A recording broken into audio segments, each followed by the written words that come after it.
Welcome to the 2024 Phish Studies Conference Video Archive. The Mockingbird Foundation is thrilled and proud to present this groundbreaking video series on our YouTube channel. It continues our tradition of celebrating music education. Since 1996, we have been an all-volunteer nonprofit organization dedicated to broadening access to educational opportunities for youth in music and the musical arts. Please visit mbird.org to donate today.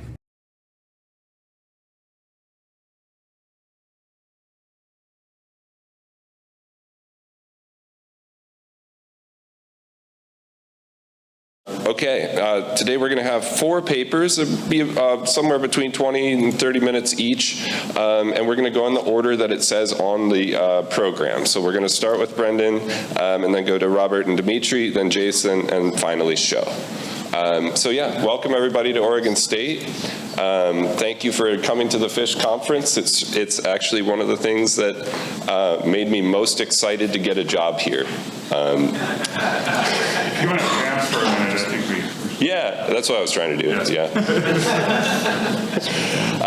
The teaching load was not the reason I came.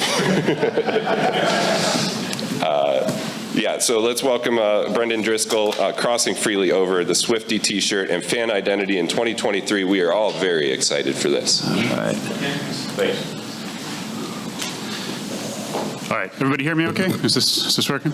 Okay. Hey, thanks for being here.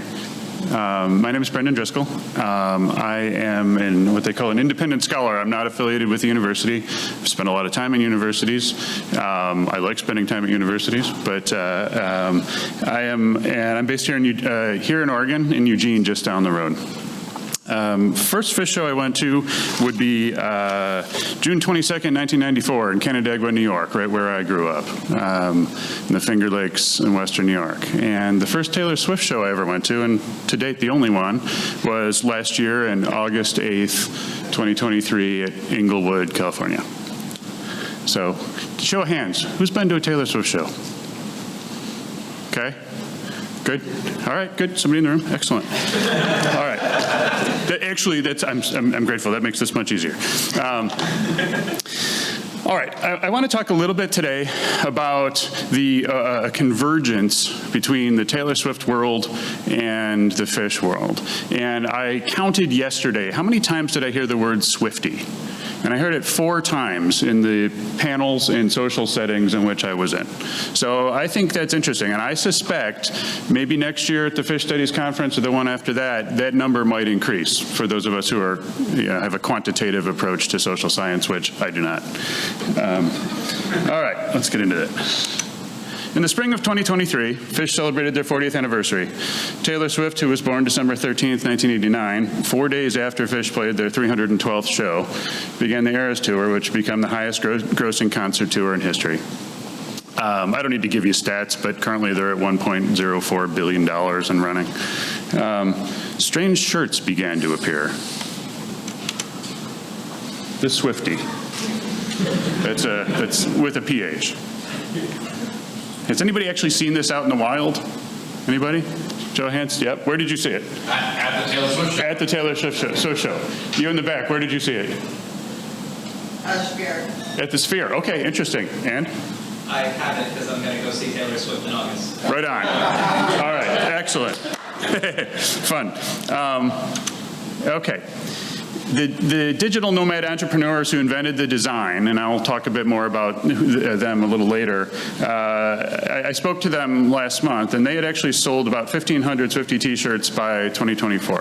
That might seem like a low number in the world of, total t-shirts sold. Certainly that's going to seem low to the licensing company that's done Swift's merchandise, but for a shirt that's essentially bootleg merch, that's pretty good. And if you do the math, they're selling them at like $30 a piece. So, that's real money. And then there's this, right? So, let me find the quote here. This is a shirt. This is a Swiphtie shirt being worn by someone who in their Instagram profile lists himself as a drummer and vacuumist. Okay.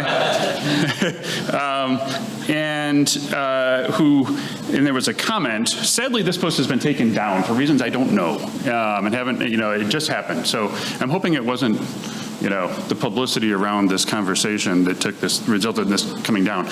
But there was a great comment from Relics magazine, which we're familiar with, that said, "Dad energy is real and it's renewable."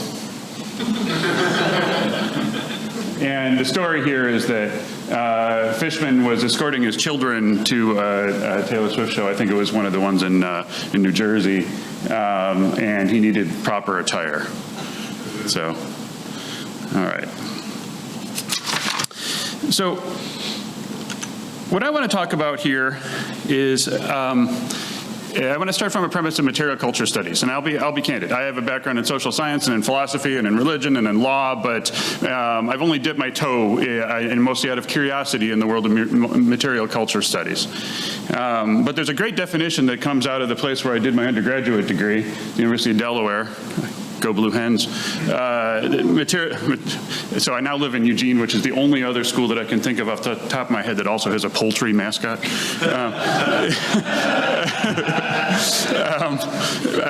That blows my mind, but no one, my kids are unimpressed. Material culture studies is an interdisciplinary field that examines the relationship between people and their things in the making, history, preservation, and interpretation of objects, right? It's an attempt to talk about history and meaning, but grounded in a tangible thing. And I think this is in some ways a nice counterbalance to some of the amazing presentations that I went to yesterday, where we were talking about utterly intangible moments and things, particularly in the middle of a jam. So. And I want to use this as a leaping off point to talk about, what is it about the Swiphtie t-shirt that resonated? Why do we have several people here in the room that have seen this? And what does it mean to those who wear it? And what can we learn about the current state of fandom, whether Phish related or otherwise, from the intense interest around this shirt? Okay, I'm going to ask a lot of questions. I'm going to throw out some hypotheses. I don't have a lot of conclusive answers, though. I think we're still early stages in figuring out anything having to do with Swifties. So, all right, first principles, obvious but worth restating, right? And I know I was debating whether to keep this in or not, because it's like, but this is so obvious, right? Clothes are a form of communication. Non-verbal behavior, right? But there's a performative aspect to it sometimes. It can be an assertion and an exploration of identity. And rock band shirts or concert shirts or whatever we want to call them are uniquely potent in that regard and have been since their inception in the early 1970s. And we might think about the Swiphtie shirt as signaling a specific set of affiliations within the Phish and or Taylor Swift communities. So let's explore this a little bit. Okay, here we have two images. The first one from the unfortunately titled website, portraitofwar.com, is this, sorry? Oh, I'm sorry, am I coming in and out? I apologize. Yeah, actually, if we could do that. Yeah, and you might turn this one off so we don't get. Yeah, they got it. Sorry about that. Thanks for saying something. This first one here on the left is actually the first recorded picture of a printed T-shirt in a magazine. And that's from 1942. And the technology was really different then. And as a result, although T-shirts were common fare, they were essentially a military issue garment that then became popular after the war when worn by people like Marlon Brando in movies, right? It was still some time before people started printing things on them, in part because of the complications of doing so. They were done with a silkscreen process that was rather slow and expensive. And it wasn't until the late 1960s and the 70s when you had new technology developments that allowed you to print smaller batches and do so cheaply and with a plastic ink that stuck to the shirt better and didn't run or wear. But then it was a little while after that before bands started monetizing this and figuring it out. Because at first there was a hesitation, right? Like, should we even go there? We're a rock band. We're not a commercial money-making entity. right? So should we even go there? And the first two bands to go there were the Rolling Stones and the Grateful Dead. All right, now what does this shirt on the right mean, right? It can mean, you know, applying this logic about what we're communicating. Well, there's an infinite number of things, but here are a few of them. You know, I'm a person that's either purchased a 24-year-old t-shirt or has somehow managed to preserve in wearable condition a t-shirt purchased 24 years ago, right? Or, you know, I'm too young to have attended the Phish show in 1997, but I dig this shirt's retro vibe, etc. I have little interest in Phish, but this is an old and well broken in shirt, etc. You know, it could be also very situationally specific. For example, you know, I am the drummer for Phish and I am taking my children to a show, right? But I think the way to think about this, and then I want to move on to to stuff that isn't quite so obvious, right? But is t-shirts are a medium for message, right? And t-shirts are high impact because they're so simple, they're so visible, and they're on our bodies, right? And so, all right, what do we see here? This is, when I think of Shakedown Street, I think of a couple of things. Okay, we got Shakedown Street here. Can anybody know where this is from? Extra credit if you can figure it out. Anybody? I get it. It's in Oregon. The Oregon Country Fair? It's Veneta. It is Country Fair? It's From, I'm verifying, I'm trying to figure out what year it is. yeah, I don't know the year. Sorry, and I just walked in. We'll work on it. I don't know the year. When I think of Shakedown Street, I think of t-shirts and I think of grilled cheese sandwiches. Country Fair, sorry, Fair doesn't have a shakedown. Fair doesn't work that way. Fair is like not like other festivals. Yeah. It's totally not like it's not an open parking lot to me. It's stuff like that. That's why I had to do the double take and be like, you know, we tend to do. Yeah. Sorry. It's okay. Yes. Veneta, Oregon is what I understand. All right. So one way to think about the Swiphtie t-shirt is in the venerable tradition of bootleg t-shirts. Okay, and the shirts that you buy at Shakedown Street or in the parking lot as opposed to the shirts that you buy inside the venue. Okay, and what are some of the defining characteristics of those shirts? Well, humor and creativity, right? And there's often a lot of creativity. There's interpretive acts, interpreting lyrics or interpreting inside jokes. And today, there's a lot of this happening as e-commerce, right? A lot of it isn't actually happening in the parking lots anymore. And I think if you look at the volume of sales, I don't know how you would track that, but if you look at the volume of sales, you'll find that it's actually larger outside of the parking lots and outside of physical sales, right? And I think that's an important something to note. It may also be more compelling than the official licensed merch. There might be reasons why we would choose to purchase a bootleg shirt rather than the official shirt. It might be because we're cooler than that. It might be because the price is right, or maybe because there's a funny design that we want to wear that isn't officially licensed. Okay. There's an example of some unlicensed shirts.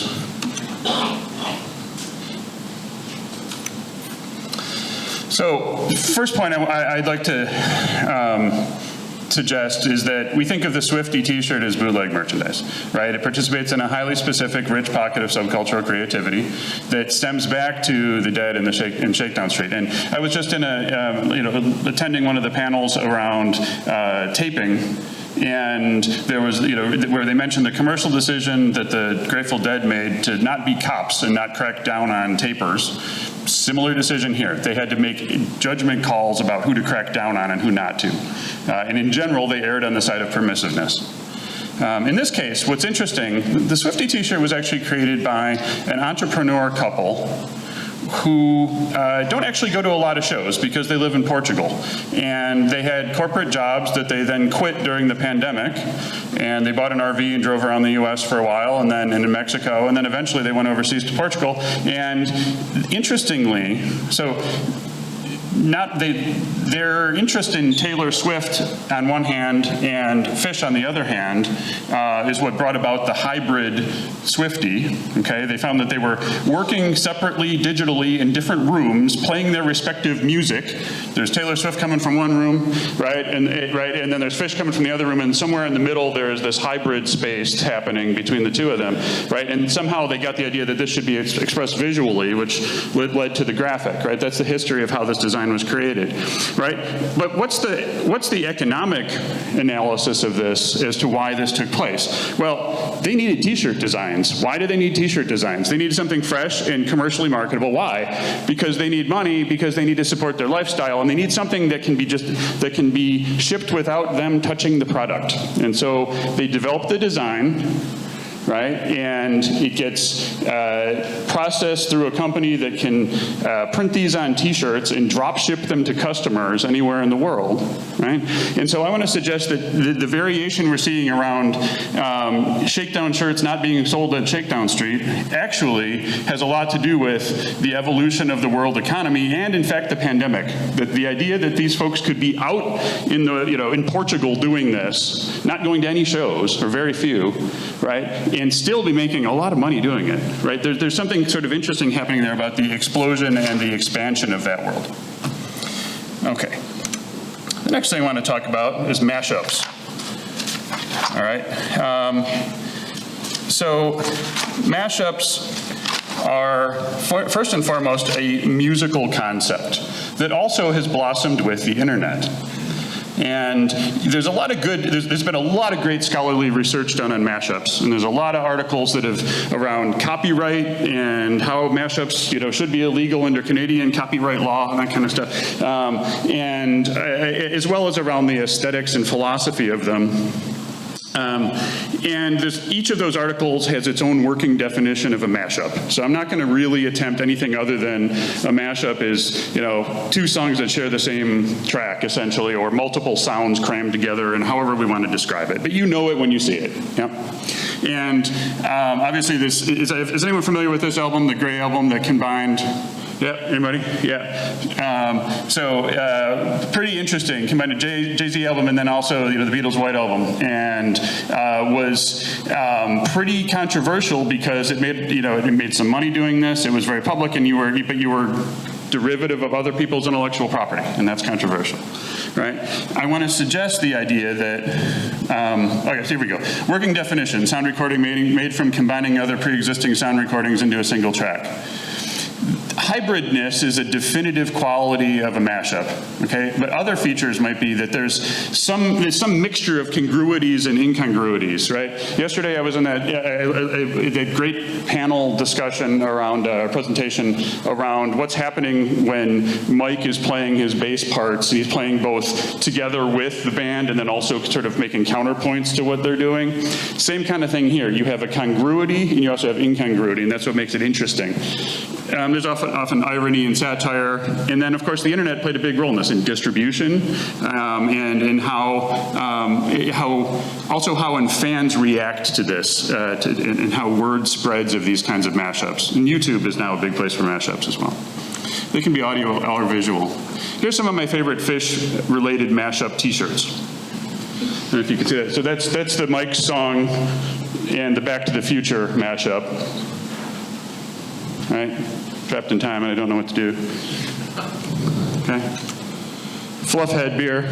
Of course, that's a Simpsons reference. It's even got the little donut on there, which is very cool. Right? But these are all mashups of, in some cases, so you've got Phish culture, and then you also got, in this case, the Simpsons. So at least two components. Makisupa Policeman. I like this one a lot. It's like the California Highway Patrol. Right? And you got Trey's head there. And then this might be my favorite of all of them, because you got Star Wars, and of course everybody knows that guy, right? He's not a Wookiee, but he's a different sort of archetype, right? The guy who wants sand, right? I love that shirt. So we might think about the Swiphtie as participating in a long tradition of both bootleg shirts and mashups, right? There's a degree of artistic cultural commentary. It's a work of satire, right? It's funny, although it's a little difficult to say exactly what it's satirizing or who it's satirizing, and I want to get to that bit in a second. It's playful, it's ironic, you know, and it suggests that there might be some congruities or incongruities between the Swiphtie community and the Phish community. So let's talk about inside jokes for a second. And this came up in some of yesterday's presentations too. As you can see, there's still a lot of fermentation happening around what I saw yesterday. There's the idea of inside joke is really, really powerful. And I kind of wish somebody would do like a whole presentation on it. Maybe somebody that isn't me. But I like the idea of looking at inside jokes in Phish. This quote here is, I think, an interesting one. Because it comes from an article, it's a blog posting that basically is actually critical of what Phish does. It suggests that the Dead let you in on the joke, but Phish doesn't, or only does so incompletely. They'll let you in on a little bit, but they've got another inside joke that's another layer within that they're not letting you in on, right? And I think that's pretty interesting, right? But the quote itself still makes sense, even if we don't agree with that overall thesis, right? The idea is, though, that mystery and that wanting to be in on the joke is a big part of the Phish experience, right? So, there's congruities and incongruities here, right?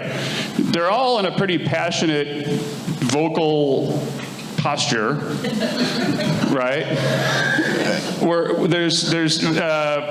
I mean, this looks very apocalyptic on the right with the, looks like she's singing on a volcano or something. And this is a barbershop situation, right? But I want to suggest here that the inside joke that's happening here is that there actually are great similarities between the communities. And I think, I think we have to wait a couple years before we can actually really map those in any kind of academic or social science fashion. The Swiphtie stuff is still way too early. It's still way too fresh. But I'll tell you this. When I went to the Swift show last August, I had a weird, like a buzz that was not dissimilar. It was a cousin to what I felt at some Phish shows. And I can be a little specific about that. Number one, everybody, there was a technology thing that I think Phish actually will probably have to get in on at some point, but everybody got a wristband that had like a little LED thing in it that was communicating with all of the other 50,000 LEDs, at SoFi Stadium. And it was connected into some kind of master control apparatus such that each individual fan, and everybody had a bracelet, was part of the show. Some of them were going off at different times with different colors. There were multicolor LEDs. And I'm thinking, wow, Phish should be into this. But it felt like it was reinforcing that degree of participation. And it was a reminder that you're not here to spectate. You're actually part of the show. And I thought of stuff that Trey has said around, how he plays off the audience and how there's like this cycling of energy that's happening, that the audience is throwing energy at the stage and he's processing it and the band's processing it and giving it back. And we've all experienced that, right? And I thought, wow, that's actually a real thing. And here we've got this, it's technology assisted and it's visually represented. So I thought that was really cool. The other thing I will tell you is that show at SoFi was the loudest show of any sort ever that I've ever been to, right? And I started off my musical career when I was like 15 as like a metalhead. Like I went to like, Megadeth and stuff, and I was right up front, and those were really loud shows. No, this was louder. And it was, that's not just like my middle-aged years either. It was definitely louder in a pure decibel fashion. And that was, interestingly enough, not because of the band or the sound system. They were normal volume. It was the audience. It's the loudest audience I've ever heard. Everyone was screaming along. Everybody. My wife took a lot of footage during the show and wanted to post some of it to social media afterwards. And she went through and realized that she had zero usable footage because someone, specifically her, was screaming aloud through everything, right? So I thought that the level of energy, although expressed differently, I've never seen that happen in a Phish show, although expressed differently, the palpable level of energy was very similar to what I've seen at some Phish shows. Really. And then the third point I would suggest about the congruity is that there is within the Swift community, within the Swiphtie community, there is an attention that is paid to lyrics that may even be vaster than with Phish. And this might be something that's similar, but in some ways and different than others. But there is an attention that is paid to the lyrics. There is like there are these acts of interpretation and, hermeneutics that are taking place about how can we, what was going on in this song? What's the context here? Who is this about? Which relationship is this about? When did this get written and so forth? I haven't seen that too many other places other than some of these some of the Phish sort of online chat boards. And I think it's still too early to do the big sociological mapping that we might like to do to say, well, what's the Swiphtie community, what's the Phish community? Because we're 40 years in, and they're like, what? Really the word Swiphtie is pretty new, right? But stay tuned, because I think what we're going to find in the long run is that there are some real similarities. And I picked these two photos here because, from a distance, those two scenes, those could be different photographs from the same show, maybe. Right? There's more than a superficial resemblance. And so what I want to suggest in conclusion is that we might think about the Swiphtie as essentially an inside joke that points to an intersection between two communities. So, thank you. Thank you, Brendan. Just a note on how we're going to proceed. We're going to have the people go in sequence, but if somebody has a burning question or comment, just please come up to the microphone, and when the talk is over, we just want to make sure everybody's speaking into the microphone if they have a comment. And with that, I will introduce our next speakers, Robert Gardner and Dmitri Sofranko. Will he plunge in and join me here? Sit-ins as Jam Capital. All right. Thank you, everybody, and thank you to Oregon State University for hosting this amazing conference, and also to Stephanie Jenkins for putting it together. This is an incredible event. This is my second one, and it's just getting better as we go. So just looking forward to where this goes from here. I'm Rob Gardner from Linfield University, and I'm Dmitri Sofranko. I'm a recent graduate of Linfield University. And the seeds of this paper emerged from a class paper that Dmitri wrote in my music scene, subcultures, and community class that I teach at Linfield. And when the call for papers came out for this event, I knew I wanted to be here, but I didn't really know what I could say. And I said, hey, Dmitri, remember that paper that you wrote? Do you want to put something together and present? And so this is kind of this kind of jam that we had together for a number of months, and kind of emerged into what we're going to be presenting today on the role of sit-ins and jam capital. So after the night of the 1996 Red Rocks run on August 7th, as my buddy and Tony and I walked out of the venue gates after a pretty epic Golgi apparatus closer, a fellow had approached us and threw a handbill into our hands for a free show. Thought, okay, pretty cool. It was Medeski, Martin, and Wood at the Memorial Union Terrace at the University of Wisconsin. Okay, here we are in Colorado, University of Wisconsin, all right, on August 9th. So we're sitting there doing the math. Okay, it's only 2 days and 1,000 miles away. So what did we do? We got into the car and drove as quickly as we could to the next show, and so we could kind of get settled in before we were planning to go to the Alpine Valley show. So we did what any good fan would do.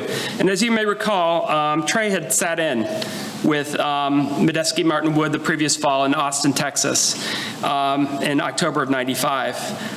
So as we thanked the guy and started to plan our next move, after we found a kind veggie burrito, of course, he turned to us and said, rumor has it that Trey's going to sit in.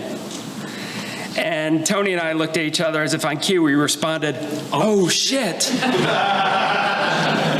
And so we had been listening to that show repeatedly on our drive from Ohio in our rented blue Ford Escort wagon. Needless to say, we decided to leave first thing in the morning. And that show at the Memorial Union Terrace overlooking Lake Mendota had a capacity of around 200 or 2,000 people. But since the word had gotten out, the crowd tripled the capacity of the venue, flooding the lakeside event space with over about 6,000 barefoot children dancing on their lawn.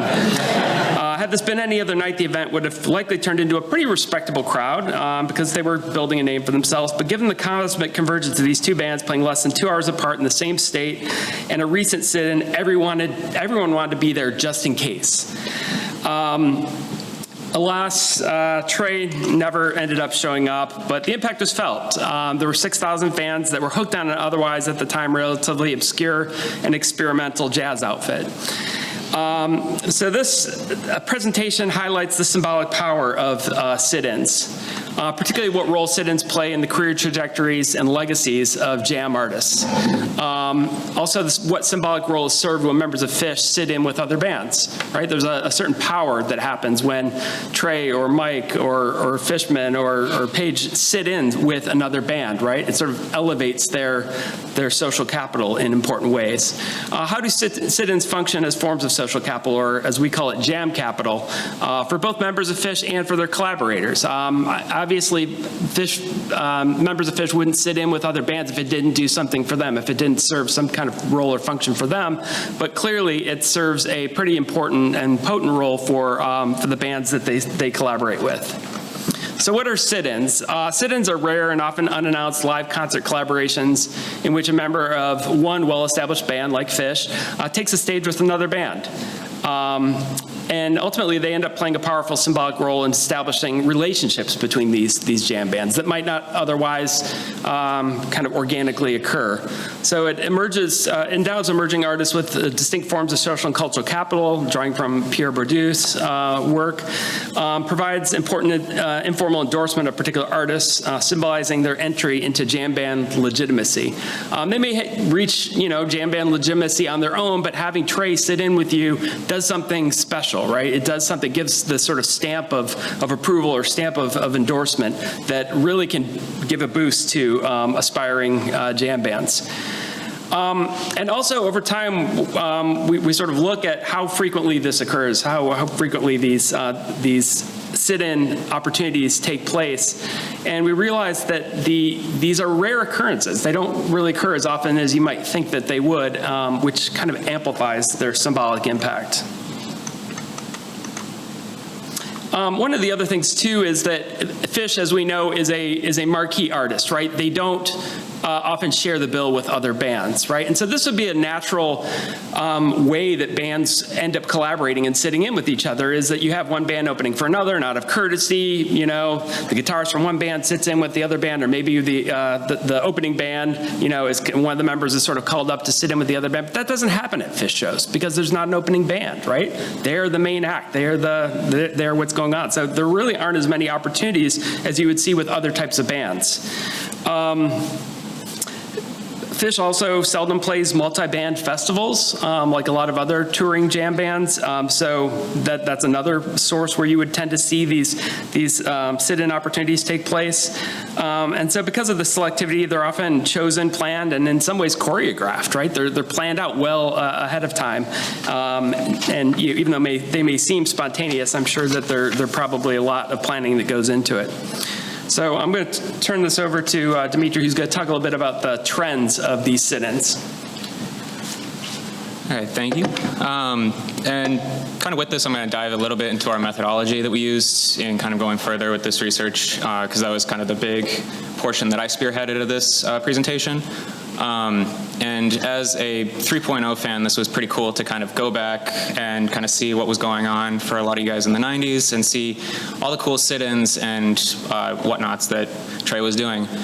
Specifically for this presentation, as I'm going through the spreadsheet and looking at all the sit-ins, I quickly realized, okay, we just have to look at Trey because there's just so much going on. And so right here, we just see Trey's sit-ins. The first block is before the hiatus in 2008, and I could only go as far back as 91 when I found Trey sitting in with Blues Traveler, so that's kind of where we started. And then we could see after the hiatus with 3.0 and 4.0 and whatnot, the trajectory. These big spikes right here, I just want to kind of point them out. In '92, we have that big spike because of the Santana tour that they sat in with. We have another spike again in 2006 with Phil and Friends, and then again in 2022 with the Taboos tour.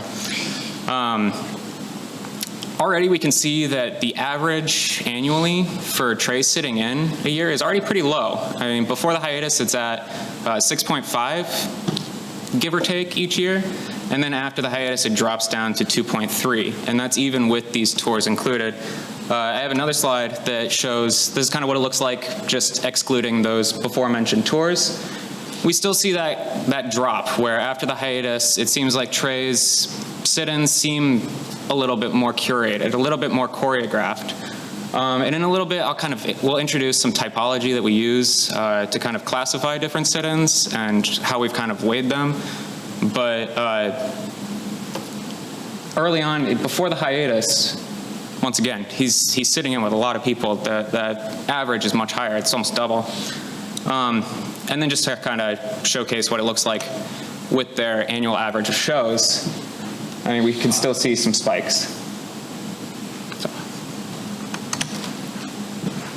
So I just want to return back to that slide real quick, because I think you see sort of a downward trajectory of just overall shows, right? So it sort of makes sense that you're going to see a downward trajectory in some of those sit-ins, although you would think that if they're playing fewer shows, that might provide more opportunities to sit in with other bands. So it'll be interesting to see how this kind of unfolds as we move forward. Obviously, a hiatus created sort of a big pause and a big sort of disruption in this trajectory, but we're also seeing it kind of pick up again as well after a low, in 2016, and then obviously we had the pandemic, right? So there's a lot of things going on here where that, we're starting to see some of that productivity picking up again. So just wanted to mention that. So we're going to kind of talk about some of the two key ideas that anchor this this presentation, particularly looking at social capital and looking at the concept of career coupling and how this works to sort of couple bands with Phish and members of Phish to their advantage in many ways. So Pierre Bourdieu, French sociologist, defines social capital in a pretty convoluted, almost kind of jam-like way. It's a very kind of not abundantly clear idea, right? But ultimately, what he's getting at here is that social capital has to do with connections among individuals and the relative power that those connections can have and value that those connections can have. And like other types of capital, you can exchange that capital for benefits, right? Whether it be social status or social advantage or just notoriety. And in the context of a sit-in, this type of social capital that is produced is we kind of call it a type of jam capital, that it gives the bands that play with members of Phish in particular this kind of automatic elevated status as a result of that. It also can lead to very tangible benefits.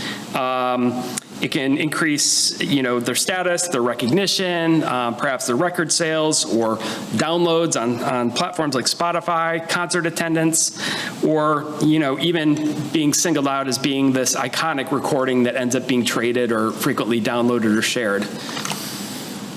So we define jam capital as a distinct form of social capital developed by direct and visible relationships formed between bands, musicians, and members of iconic jam bands like Phish, or perhaps remaining members of the Grateful Dead. And we see this a lot. There's one great thing about the jam band community is that there's a lot of collaboration that takes place. There's a lot of sort of cross-pollination that takes place within the community. You see bands that kind of come together and they create something new and different. I'm thinking of like the collaborations with Trey and Les Claypool with Oysterhead. Just really, and just making something that really didn't exist before that, and kind of taking the jam platform into this whole new interesting realm.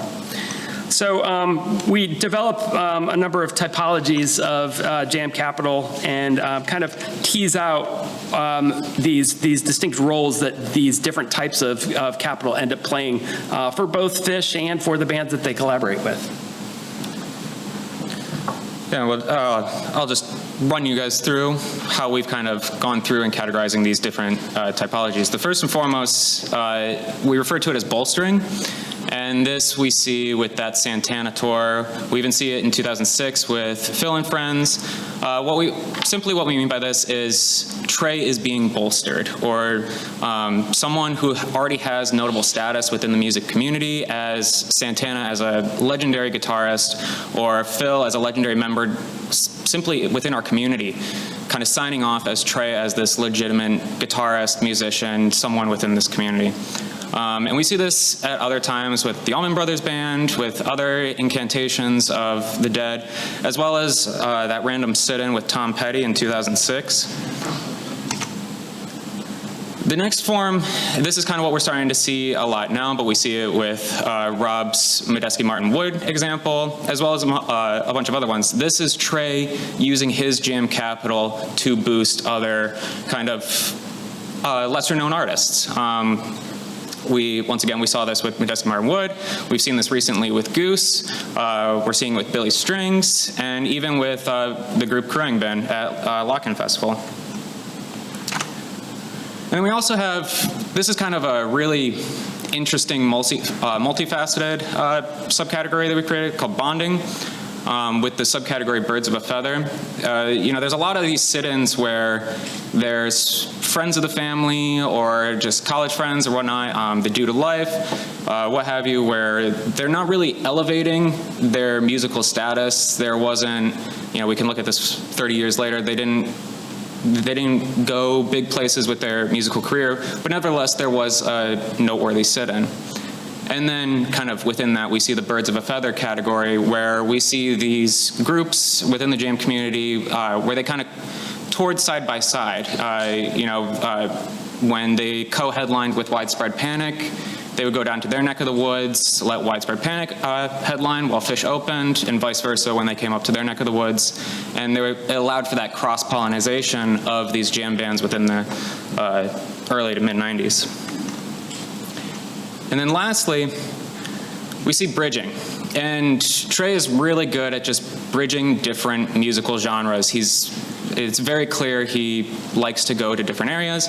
And so this is just kind of our arbitrary category for just anything that was outside the realm of jam, whether it be Orchestra Baobab or Michael Ray and the Cosmic Crew, Kid Rock, but it ultimately led to this crossbreeding of musical fans. It introduced Phish to Kid Rock fans and vice versa. So maybe at some point we'll see a Phish Taylor Swift collaboration. I think that would be particularly epic. My daughter would approve. As I began thinking about this, there was an article that was written by a sociologist named Isabella Wagner, who looks at this idea of career coupling. And it's basically, it happens a lot in the virtuoso world. It happens a lot in the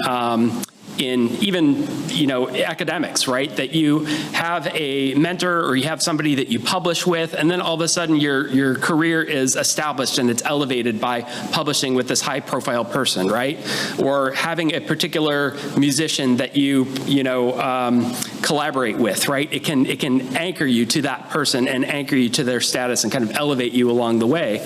And so this happens the same in the jam world, right? As we see that up and coming artists, they have this opportunity, they sit in with Trey or with Warren Haynes or somebody like this, then all of a sudden their status is boosted and they're given much more visibility than they would have otherwise. So jam capital as a form of career coupling is used as a form of symbolic credibility, used to formally in promotional and press materials. We see this appearing in people's website bios. We see them dropping Trey's name or other artist's name as a way to kind of establish them, give them credibility, right? To say we're part of this family, we're part of this bigger circle of musicians. So some would say, we've shared the stage with members of Phish, or collaborations have included Trey and Anastasio, and so on. And so, as I mentioned, I sort of use this idea from Isabella Wagner, who says that, explains career coupling as the professional and parallel routes of two or more individuals who cooperate, each within their own specialty during a period long enough to change each other's professional positions. So she's really talking about, when she's looking at science or classical music, these are these long, career-long relationships that they end up forming with, these mentors or other types of figures that they're kind of tethering their career to, and it becomes a really important choice, right? Who do you choose as a mentor as an aspiring classical musician? Because if you choose the wrong mentor or they don't have a whole lot of status, right, you're going to be kind of anchored to an anchor, right? A sinking ship in some ways if they're not a high status, or they don't have the same credibility in the scene as perhaps another mentor might have. But in the jam community, this happens much more quickly, right? It can happen in a flash. It can happen just in a random kind of sit-in, spontaneous kind of collaboration that happens on stage. So coupling in the form of sit-ins aid each other in co-developing and preserving high levels of prestige in the quest for elite level performance, but in this case, a very short and sometimes very intense period of collaboration,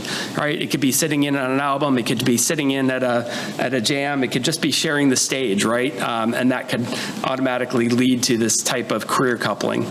So here's some examples. I won't read through all of these, but ways that bands have sort of leveraged their collaborations, right? So for Goose, they mention in their bio a sold-out co-headline run alongside Trey Anastasio Band. They mention other places. It can be a venue, right? Some people mention, playing at Hampton or playing at SPAC or something like this as a way of saying, we've shared the same stage, even though it might not have been at the same time, but shared the same stage that some other iconic band has played. So I can imagine bands that have played Nectars or other types of venues like this can get that credibility. In the punk scene, having played at CBGB's or something like that, right, gives you that sort of credibility. Addison Grove Project mentioned that at a time when the jam band scene felt more divided and compartmentalized, they also performed with a diverse mix of artists, including Trey, John Fishman, right? Kind of dropping these names as a way to boost their credibility and to kind of capitalize on those moments when they shared the stage with these iconic names. Medeski, Martin, and Wood, returning back to them. They've played with a dazzling array of artists. They mentioned Trey as well. And this came out of the Phish Companion. There's an entry, guest book entry from Medeski, Martin, Wood, and it, I think, kind of goes full circle in really looking at the instrumental role that Trey played in this. Medeski, Martin, Wood can blame Phish for the infusion of jam band fans into their acid jazz scene. Medeski, Martin, and Wood was still underground in the Phish scene until a 3-day span in October changed everything. Trey returned the favor later that night, sitting in on guitar with the trio, right? So this is sort of an opportunity that they really benefited from, right?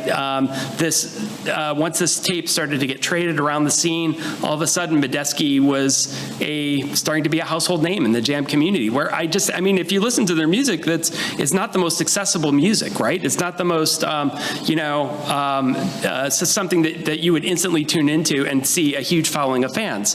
But Trey and Phish's collaboration with them really kind of united them and allowed people to see these musical connections between Medeski and Phish that maybe would not be there, sort of apparently.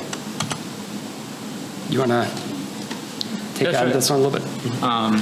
And this one this kind of steps outside of the just sit-in realm, and we just kind of treat this as honorable mentions. Some of you might know that Karina Reichman just debuted her first album, which she is very prominently advertised that Trey produced. It was recorded partially in the barn, and Trey also sat in on 5 of the 9 tracks recorded, and so that's just been a very big form of jam capital that she is trying to cash in on. And then we also are throwing out Jennifer Hartswick as well, although she is a regular member of TAB, because that's where she got her start there, but she's also risen as a very prominent musician using the name, using the capital given to her by Trey Anastasio. So in conclusion, we look at these sit-ins as episodic collaborations between members of Phish and other bands, and they function as a modified form of career coupling. They end up providing individual musicians and bands distinct forms of social capital that functions as what we call jam capital. It ends up being a real vital form of currency that they can use and cash in for status and influence, and really kind of shapes their relative positions in the larger jam band community. It brings them into the fold. It brings them into the family. It creates, allows people to see these musical connections that they might not have otherwise seen or might not have otherwise heard. And it really just allows them to kind of become part of that larger family tree of jam band musicians and jam band artists. And I think with Dmitri's work and the analysis of the trends that we see over time, the increasing scarcity of these sit-ins endow them with a greater source of symbolic power. So I think it'll be really interesting to see as we move forward who members of Phish end up collaborating with, who they end up sitting in with, especially as, you know, we're in an aging scene, right? And the band isn't going to be around forever. So who is that torch going to be passed along to as we see them sitting in, as we currently see, you know, members of the Grateful Dead sitting in with, you know, a lot of new artists, right? So that's all we have. Thank you all very much. Thank you all so much. I think we all have a lot of things to talk about there. I'm going to take one or two burning comments, and then we're going to move on to Jason Stock. I'll be one of those burning comments. Thank you for that. I think it's really interesting to consider or apply this to how sit-ins and jam capital absolutely applies to fans. That whole notion of I was at that show is on steroids when you're at a show and there was a sit-in. So being able to say that and trade that and give the social capital that it gives you is a big thing in the scene. Absolutely, and I've heard it almost every session. You know, everyone saying, "Oh, I was at this show," or "I was at that show," or "This was my first show," right? To establish a little bit of that credibility, right? Or I'm a 1.0 fan, right? I think that, yeah, there's definitely social capital there. Just take this back. Yeah. Hey guys, that's a great presentation. Thanks so much. My name's Sam Gustin. You talk about social capital, you talk about jam capital, but I was curious about capital. And specifically, you know, if you think about trade use, the first thing that came to my mind is this is a joint business venture. You know, there's a lot of kind of oovy-groovy stuff about he's nurturing the next generation, but I thought, you know, obviously Goose wants access to Phish's huge audience. To what extent did Trey want access to Goose's exploding audience? And so I was just wondering if you could talk about the more sort of crass commercial aspects of this. Well, I think sociologically, I mean, these things are not distinct categories, right? Social capital, cultural capital, economic capital all work in concert with each other. But I think it's a great point, and I think that these are strategic moves, and as we've said, they're much more choreographed, right? And I think part of that is just the structural aspect of Phish's you know, the fact that they're a headline band, as I mentioned, they don't really collaborate, you know, in a given show, right? They're not playing with a lot of other bands, so I think that it needs to be more thought through. And I think Trey is the type of artist who's not just going to step up with another band just for the sake of stepping up, right? That there's got to be a musical connection there. There's got to be something that feeds his sort of musical trajectory, right? And there has to be something in it for him. So I think as a musician, he's capitalizing on it in certain ways, right? That there's going to be something he's going to learn from that situation. Great. Okay, so we're going to have more questions at the end, of course, but I want to keep the flow going with Jason Del Gandio's paper, Gamehendge Analysis, Revolutionary Vibe Flow. What am I doing?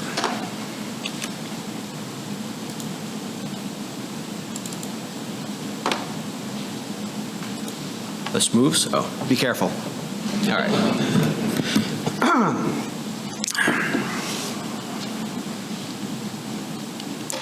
All right, hi everyone. How's everyone doing? Doing okay? All right. I'm tired. I got here on Friday of last week, partying with my friends all week. I should have reversed it, so I apologize in advance, but here I am. I've been to way too many breweries, way too many double IPAs, but here I am. I'll do the best I can. All right. All right, so my name is Jason Del Gandio. I'm a faculty member at Temple University in the Department of Communication and Social Influence. The title of my presentation is Gamehendge Analysis, Revolutionary Vibe Flow. So first, a few things about myself, my background here. So my graduate degrees are in communication studies. I have a very strong background in philosophy. My expertise is the theory and practice of social justice with a focus on activism and social movements. So I essentially study how human beings create social change. Additionally, my other expertise is the vibe itself. I know it sounds strange, but I've been studying the vibe since I was in my late teens, and I argue that the vibe is an ontological feature of the human experience. In other words, it's an actual phenomenon, not just a metaphor, right? Additionally, then, because of all that, I'm interested in the relationship between vibes and social change. I'm sharing this because as I go through my analysis and my presentation, basically I'm giving you my worldview about Gamehendge, so just keep that in mind, right? All right, side note here, all of the images in my PowerPoint are just found on Google Images. I'm not trying to infringe upon anyone's copyrights. These are for educational purposes only and for my presentation.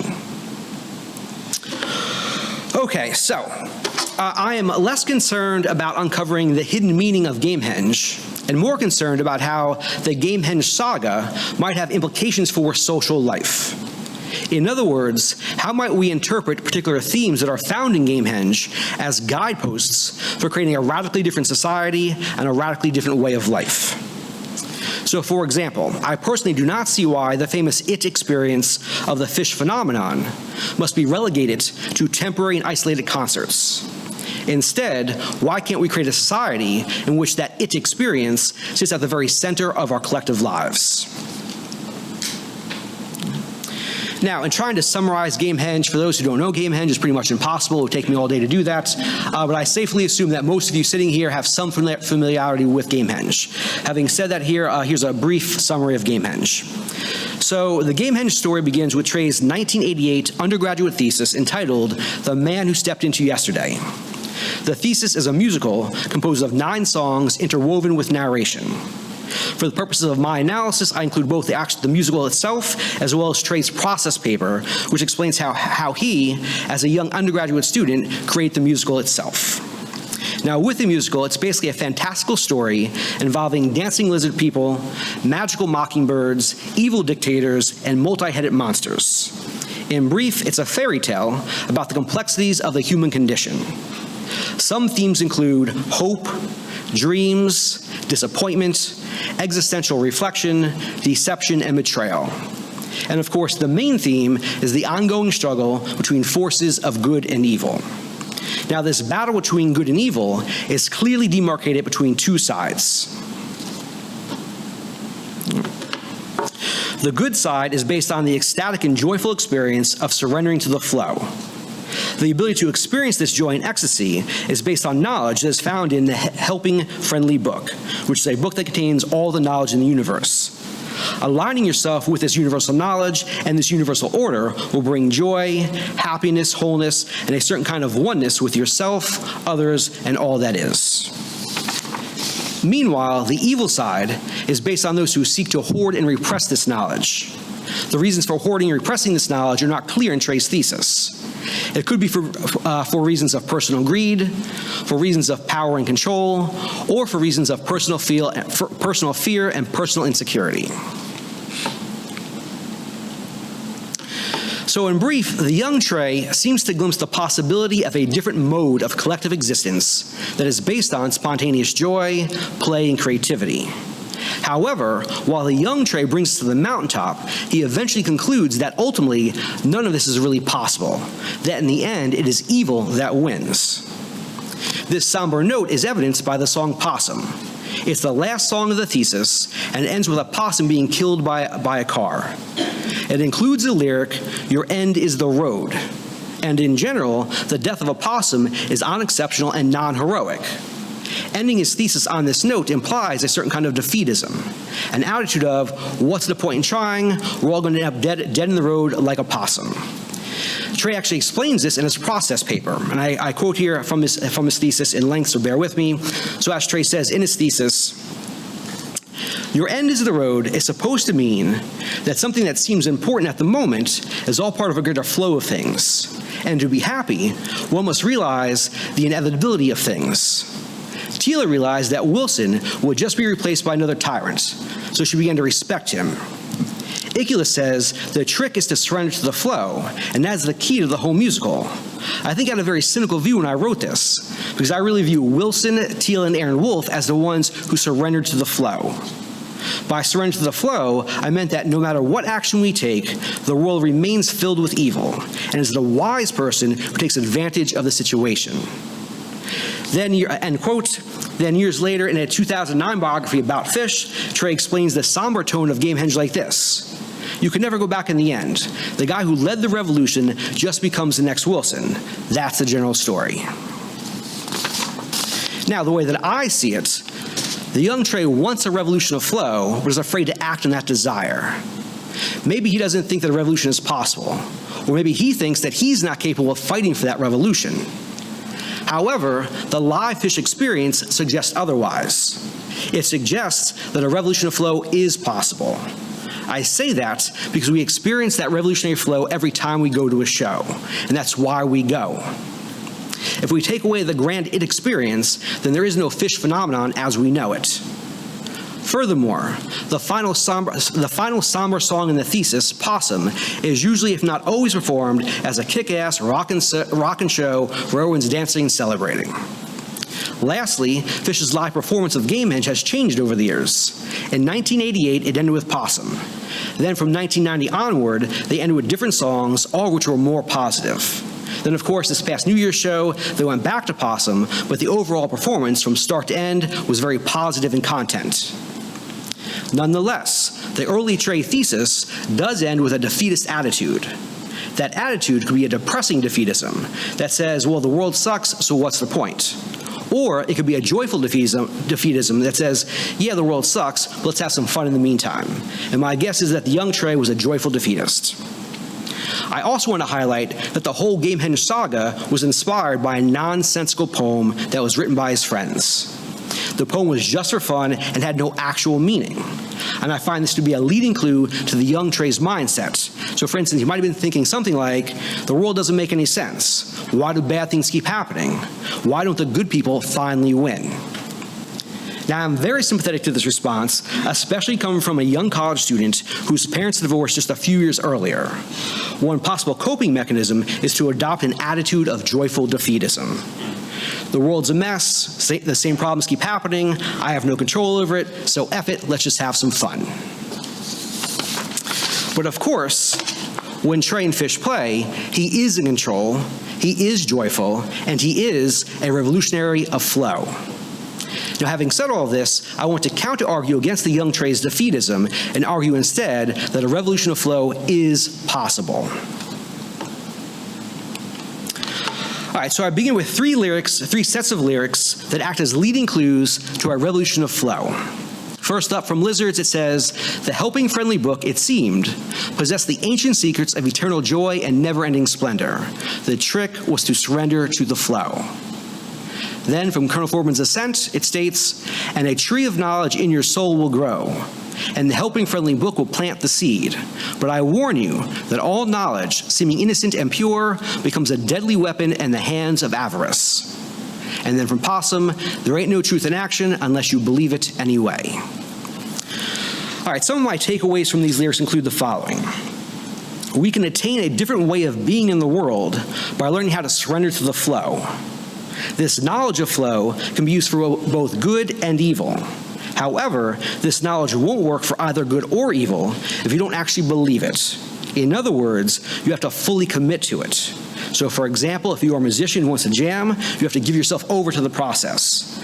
Likewise, if you're a fan at the show, you need to leap into the grand it. You can't just observe and think about it. All right, now of course, the question is, what is flow all about? What is this thing we're talking about? And I first want to point our attention to the fact that we experience flow in multiple situations on a daily basis on a somewhat regular time. So for example, musicians jamming effortlessly on stage, or athletes in sports teams reaching peak performance, actors achieving the ultimate moment when they invoke a theatrical reality, hiking in the forest and experiencing a state of bliss, or simply being at our mundane jobs, and for some reason on this strange day, we are in the zone. Now, such moments are often understood in terms of positive psychology and are commonly referred to as a flow state of mind or a flow state of being. This state of flow happens when my subjectivity and the activity I'm performing become a single process. The boundaries between me and my environment become porous. The nature of space and place become altered. Time seems to stop. And a different horizon, a different orientation, and a different way of being starts to emerge. I'm suddenly in and of the moment as if I am playing out a well-choreographed script that is at the same time improvisational, emergent, and constantly becoming. Now, in modern times, this flow state is most famously analyzed in the book Flow, The Psychology of Optimal Experience. But I believe a missing ingredient within this analysis is the vibe itself. Okay, so in terms of my own philosophy, I conceptualize the vibe as bodily emanation. In other words, each of our bodies emanates or radiates an actual tangible energy that is felt and experienced by other bodies. But this energy does not just emanate outward from each individual body. Instead, our bodies emanate, then respond to, and are enveloped within this thing we call the vibe. Now, within this framework, the vibe can be detected on different levels of experience. So, for instance, within interpersonal relations, within small and large group settings, within local or regional contexts, such as New York versus San Francisco, East Coast versus West Coast, and within different cultural contexts, American culture versus French culture versus Chinese culture, and so on. The vibe can even be detected on a global level. So, for instance, each body gives off a vibe, and there are bodies all across the planet. Therefore, there must be a global vibe. From there, we can understand the vibe as a form of communication, as a way of knowing, and as an existential guide for moving through the world. At this level of experience, our bodies are constantly vibing on one another. And there's a certain kind of gravitational force that is pushing and pulling us in different directions, subtly affecting how we move, how we act, how we think, how we talk, and of course, how we live our lives. Now, entering a flow state evokes a certain kind of vibe. The individual feels it from inside the experience. They know in a kind of pre- or post-rational way that they are in the moment. Likewise, observers can also feel it, but from the outside. We can see when others enter a flow state. There's a certain glow, a certain grace, a certain presence, and a certain synchronicity that invites us to do the same. This vibe flow invokes a different kind of knowing that sits outside of traditional Western paradigms. One might say that the vibe flow is like a door that grants us access to all the knowledge inherent in the universe. Now, to be clear, it's not that we become all-knowing gods. Instead, we have stepped into a different kind of being, a different kind of knowing, a different kind of reality. And again, I want to use the grand it experience of the Phish show as evidence that this is real. So, for example, look at the dance floor. It's essentially a temporary autonomous zone in which people are free and liberated. They move without looking, they communicate without talking, they know without thinking, and they celebrate with joy and happiness. Now, I want to go off script here just for 1 second. So, I am not saying that we all experience the dance floor in the same way. That's not true, right? Especially based on some of the presentations I saw yesterday, right? The same problems that exist out in the real world exist on the dance floor. Racism, sexism, homophobia, transphobia, classism, so on and so on and so on. Having said that, though, I think we can all agree there's something unique about the Phish dance floor, which is why we're all here and why we go to shows. All right, so back to script. All right, now, of course, there's a dark side to the vibe flow. As the young Trey says in Colonel Forbin's Ascent, but I warn you that all knowledge, seeming innocent and pure, becomes a deadly weapon in the hands of avarice.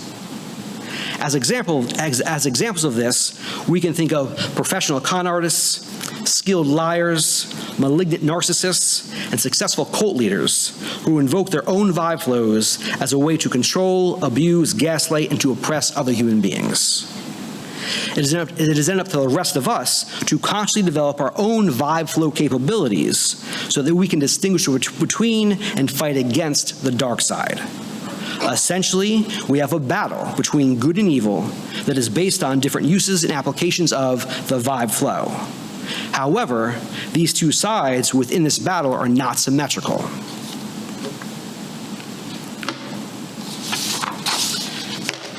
The vibe flow in its pure state is a bottom-up, generative phenomenon in perpetual motion that seeks expression, creativity, diversity, and nonconformity. It's a continually constituting power. The possibility of control, manipulation, and oppression emerges out of this generative process. In other words, openness and exploration are primordial to the vibe flow. Meanwhile, capture and control are secondary possibilities. If the opposite were true, then nothing could emerge, nothing could move, nothing could change, and nothing could flow. This tension between openness and closure, between flow and capture, is obvious within Trey's thesis. On one side, we have the lizards. On the other side, we have Wilson. On one side, we have references to doors and open landscapes. On the other side, we have references to castles, dungeons, and prisons. Now, one noteworthy line comes from the Lizard song, where it says, "He told me that the lizards were a race of people practically extinct from doing things smart people don't do." I'll say it one more time. He told me that the lizards were a race of people practically extinct from doing things smart people don't do. But this line is ambiguous. Are the lizards nearly extinct because they are doing dumb things? Or is the phrase smart people a commentary on conventional wisdom and socio-normative behavior? So, for example, conventionally smart people would not follow the flow because it does not conform to social expectations. There ain't no truth in their action because they are unwilling and or unable to commit themselves to the flow. They are the pre-Gamehendge Colonel Forbins of the world. They have no trust in themselves, no trust in others, and they flounder through a boring, mundane life. Meanwhile, the lizards who do surrender to the flow are at risk because the conventionally smart people, like Wilson, who was originally an outsider, are trying to extinguish their way of life. This then leads to a battle between good and evil that revolves around the vibe flow. Now, I want to also argue that each person chasing their own vibe flow poses a threat to modern-day society. I say this because our society is not based on vibe flow, but rather on capture and control. Things like work, 9-to-5 schedules, the nation-state, corporate profit, capitalism, patriarchy, white supremacy, heteronormativity, war, imperialism, terrorism, and genocide could not exist if each and every person chased their own unique vibe flow. Embodying the essence of the vibe flow undermines the very possibility of these things. Now, of course, the question becomes, how do we make this happen? How do we find and create our own unique vibe flows that can challenge current-day power structures? Well, there are two basic ways to create social change: individual action and collective action. On the individual level, we might begin with self-cultivation that addresses both inner life and outer life. The inner life includes emotional needs, psychological development, mental and physical health, trauma healing, and addressing intergenerational epigenetics. The outer life might include family dynamics, interpersonal relations, friends, work environment, all the way up to social systems and social structures. In both cases, it's about developing ourselves into vibe flow revolutionaries. Then on the collective level, it's about building a mass movement of people who want to restructure society around the vibe flow.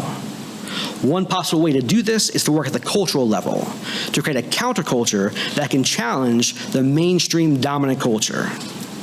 This involves swaying the hearts and minds of people and developing new behaviors, new gestures, new languages, new customs, new styles and rituals, all of which invoke a desire for the grand it experience.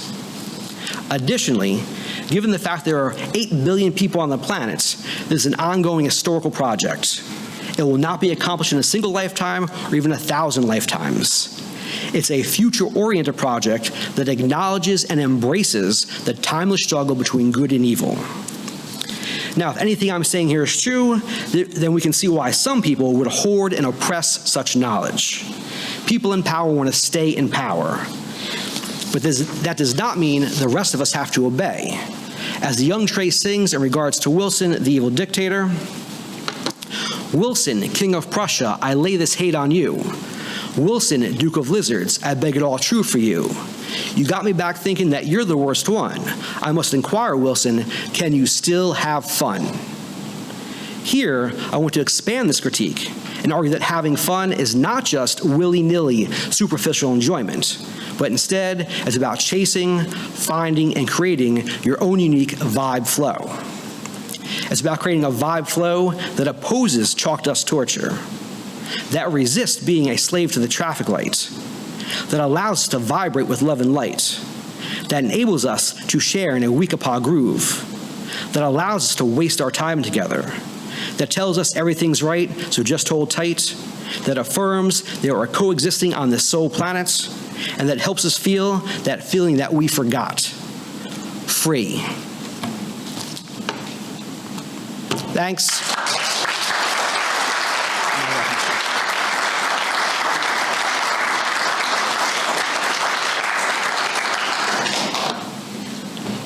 We're gonna take one or two quick comments, and again, we'll have time for questions at the end.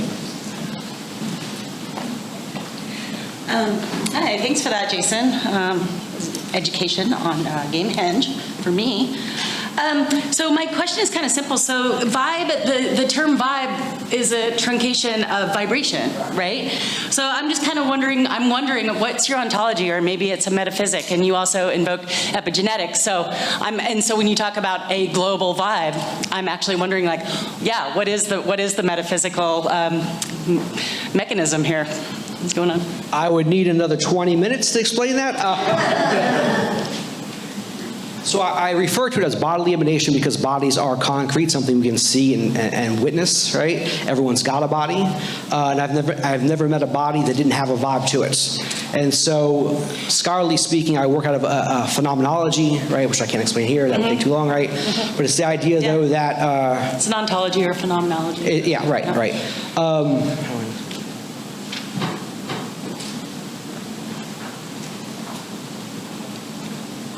So each and every body gives off a vibe, and we can experience that, right? And so if you look at society and you look at references about the vibe, everyone refers to it all the time, but very, very few people actually take the time to think about it, to explain it, etc., right? And so I'm trying to help people to articulate their experience of this thing we call the vibe.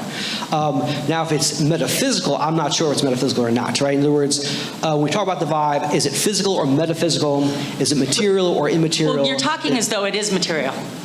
Well, yeah, right. Is it material, immaterial? Is it spiritual, scientific?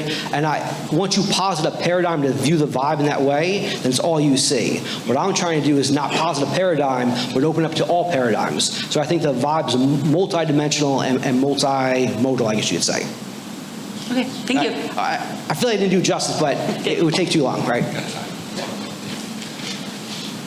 Okay, thank you, Jason. We're going to go to our last presentation now, Show McClarence, last but not least, a study in Thirdspace. Thank you, Show. Awesome. Can everyone hear me? Great. Okay, awesome. So I just want to thank everyone who's been on this panel already, because I was like, I don't know if this paper is going to be too out there. And now it's in here, and it's really connected to the other things we've heard about materiality and flow. And so I'm just going to use some different words that I think are talking about some of the similar experiences that my other panelists have talked about. Bear with me, I don't do PowerPoints, so you're going to have to listen with me. So movement, flashing lights, a cacophony of sounds are just a few of the sensory experiences that occur when you are in the grasps of a Phish concert. Yet these highly stimulating moments are perfect for a certain type of paradoxical, collective, and individual experience. This moment of collectivity and perhaps a loss of self are a common paradox in the study of mysticism and wonderful indicators of Thirdspace. I would describe the Phish world as constantly covered in layers of authenticity of Thirdspace and mystical experiences that are occurring in a particular spatial location. Today I'm going to be talking about Thirdspace and my own experiences of Thirdspace and experiences of Thirdspace that I got to witness while being engulfed in this community during the initial Philosophy of Phish experiences in 2018. During my time engrossed in this community, I had the privilege to meet scholars, artists, and Phish fans that welcomed me into this new world. To contextualize my experiences, we're going to talk a lot about theory, so I'm really sorry, but it'll be fun, I promise. And we're going to look at Henri Lefebvre's Thirdspace and William James's mystical grouping to get a better understanding of the phenomenon which I'm trying to explore within the world of Phish. So during the late 1960s and early 1970s, Henri Lefebvre and other Parisian scholars of the time called for a, quote, radical transformation in critical spatial thinking, end quote. They put out this call because they believed that the previous ideas of space were too confining and insufficient, and Lefebvre believed that many of the spatial thinkers that were focused on an emphasis on materiality of the concept of space, characterized by the concrete, mappable, and empirical defined geographies or things in space, end quote. In this way, space was too tangible for Lefebvre, and it was more important to understand some sort of intricacies of space. So Lefebvre, in particular, wanted to move past two types of space that had been focused on for too long. The first type of space being perceived space, which would be what might be understood as that tangible space. Perceived space is material, physical, or even objective space. And on the contrary, there are also conceived spaces, which are imaginative. So conceived spaces was understood to be ideas, ideologies, and figurative images. So despite having these two ideas of what space, there was something in the puzzle that was a bit missing, which is what Lefebvre was trying to investigate. And so Lefebvre posited a richer theoretical idea of space that would combine the perceived and conceived while also bringing a, quote, social spatiality of human life. So Lefebvre actually argued that, quote, lived space like lived time is never completely knowable. And this third understanding of combining conceived and perceived was an opening of an ambiguity of spatiality. One of the things that I try to make sense in Thirdspace was from another French writer, Nine, who writes, quote, I never feel the four walls around the substance of the self, the core. I only feel space, end quote. So Thirdspace is more than a location and operates through lived experience, a type of authentic human experience. And despite this opening up of a spatial consciousness, it is difficult to understand what Thirdspace would look like and conceptualize this kind of amorphous idea. So I'm going to look at the production of space, which is what Lefebvre writes, where he describes an example of Thirdspace. So Lefebvre starts by describing a theater with a real space that is experienced. That's the stage or the pit. And a conceived space that is the production itself, right? The imagined wall that you're looking at on the stage. So along the spaces that are in between this, walking between the stage and the pit, walking in the background, the behind the scenes. The locations and spatial moments of walking between the stage and the pit becomes the spaces the audience cannot see. For Lefebvre, quote, a third space which is no longer either scenic or public and exists as both fictitious and real, end quote, which is something within the culturally constructed space and yet foreign to it. So third space is both constructed in existence and yet unknown until a person inhabits it. Lefebvre is concerned with everything that builds up to create the space for people, space that is inhabited by people in fully constructed ways. And for Lefebvre, the third space is only momentarily, just like a mystical space, which I promise we'll get into, in a fully kind of transient way. Theorist Edward Soja takes this idea of third space as existing in a way to prioritize marginalized experience in the study of Los Angeles and marginalized people living in shadows. Soja is an urbanist and geographer and identifies third space in LA to be the places where marginalized individuals live authentic lives. I don't think third space is only for the marginalized, but that is a good place of where we can see it happening. And so the context of expanding spatial theory to include an understanding of mysticism is essential because of the intricate beauties of third space. Okay, more theory. Thank you for bearing with me. So for the purposes of this project, we're going to be defining mysticism or mystical experiences as having 5 distinct characteristics, mostly from William James and 1 from Martin Buber. So according to James in his lectures 16 and 17 on mysticism, mystical experience is made up of ineffability, noetic qualities, transiency, and passivity.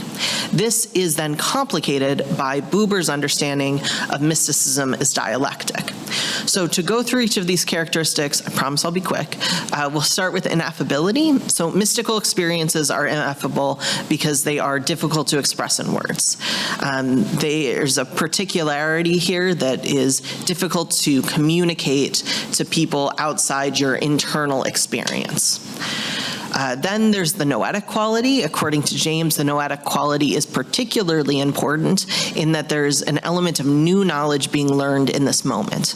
According to mysticism scholars today, this new knowledge is specifically designed as a type of mysticism either known as mysticism of unity, otherwise known as external mysticism, or mysticism of the void, otherwise known as internal mysticism.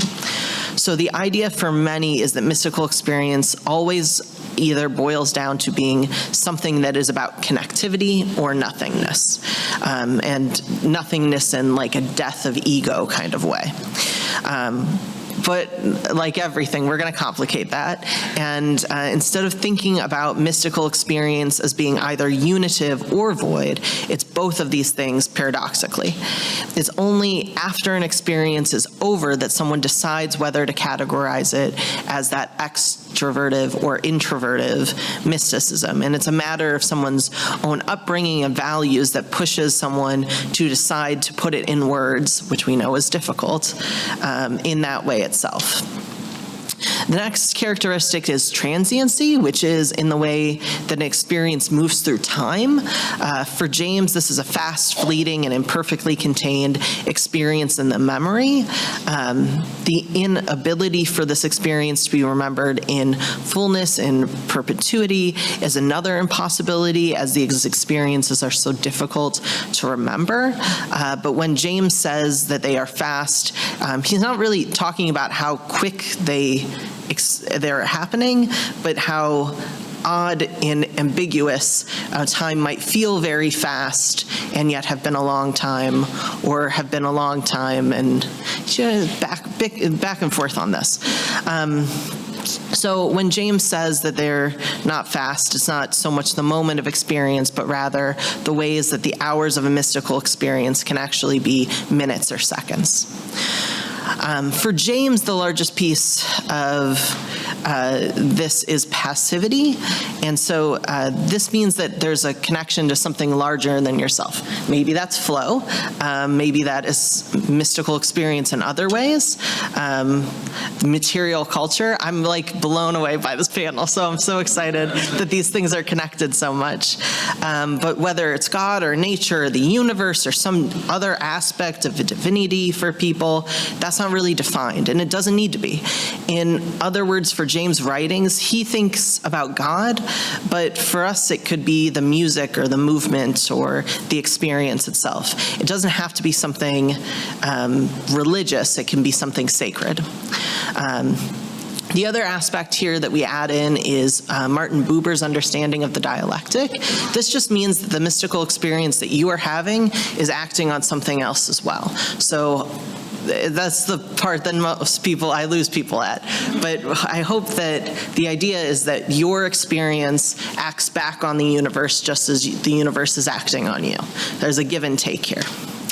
So there are multitudes of space in the Phish world. You could say that a whole Phish concert is just third space. It's just people outside of what is normally recognized in doing something else.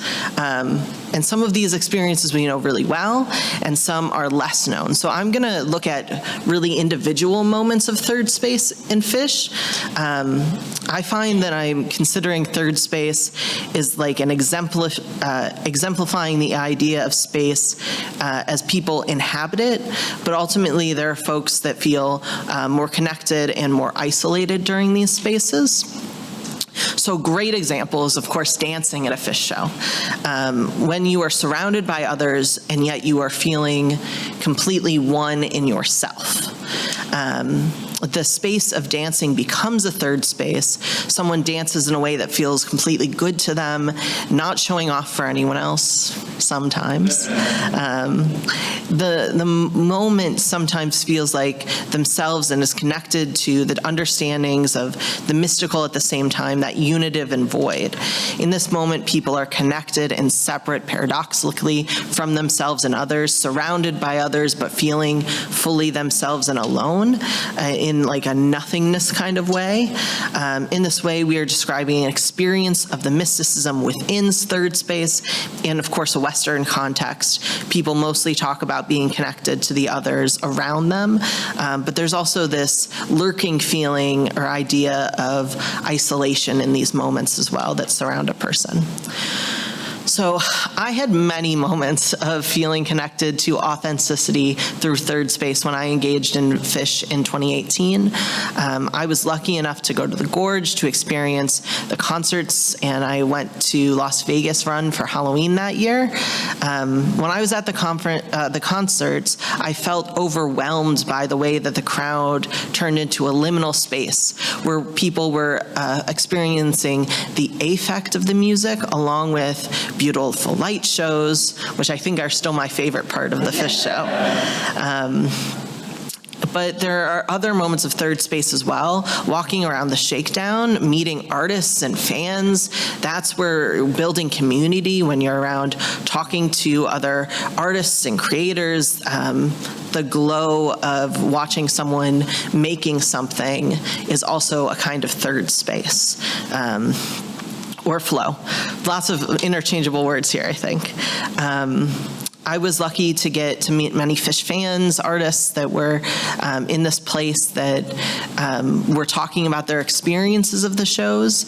And when we think about mystical experiences as having a kind of transiency, the way in people talk about their inspiration for artworks was very mystical in this third space. Fleeting moments, unbound by memories, fans explore the moments that may only be a second and expand into these beautiful works of art.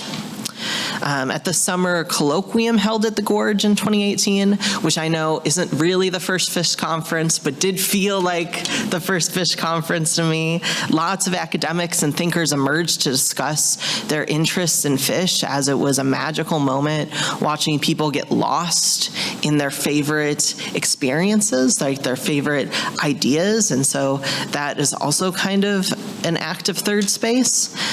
Some of these understanding of third spaces are not being perceived in any way, but I think less about the audience or lack thereof and more about the ways in which people feel in that moment. So this is a kind of otherness that occurs when someone feels themselves and seems to forget anyone else in the space. There was a wonderful panel on identity yesterday. That's part of what's going on in these third spaces, the authenticity of moving between states, and particularly moving through the state of performativity, of what is expected and what authenticity you feel in that affect. So I saw moments of third space at the fan art event in Las Vegas, where artists got to meet and share their experiences of third space. But when it comes to third space, I tend to use words like liminality, but I think another word for the Phish world is the mystical, the flow, the sublime, the real, the authentic. And third space helps us accompany the beauty of engaging with others and being fully ourselves. Thank you so much.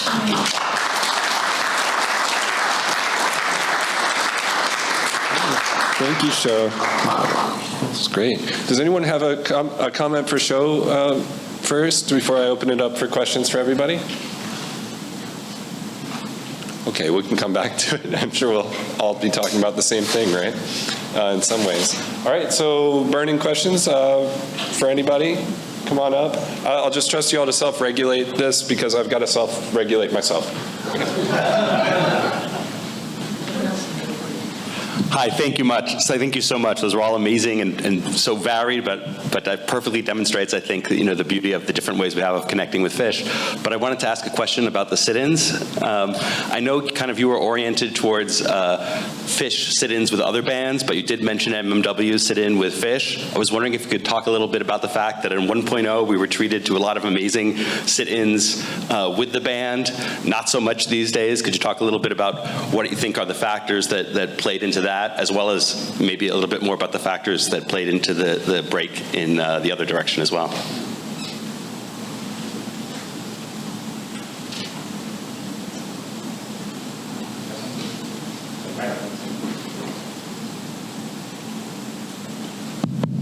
Okay, this thing's on? Okay, perfect.